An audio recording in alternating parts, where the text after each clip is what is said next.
আসেন এদিকে আসেন, এদিকে ফোন আসেন, আপনি এদিকে আমার কাছ থেকে নিয়ে নিতে পারেন না। আর এটা বন্ধ করেন না কিছু এটা বন্ধই আছে, সমস্যা নেই। আমি এসে যতটুকু পেলাম সেটা তো এটা পুরোটাই অস্বাস্থ্যকর পরিবেশ। আপনারা নিউজ 24 আজকে না, আমার বাস অনেকবার দিচ্ছে নিউজ 24-এ।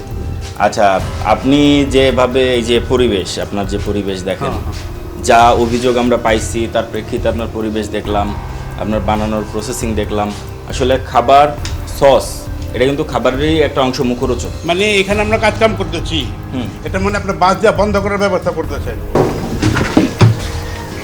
এটা কি ভাই, কি পাউডার? এদিকে আসেন ভাই, এদিকে আসেন।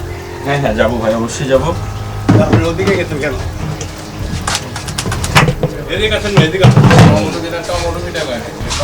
আপনারা আসছেন, আসলে বলছে অফিসে দেখা করবেন, তারপর আমি এসে জিজ্ঞাসা করছি যে এখানে কে আছে, কিন্তু আপনারা কেউ ছিলেন না। ছিলেন না, তারপর আপনি ভিডিও করুন, পড়াশুনো করবেন না।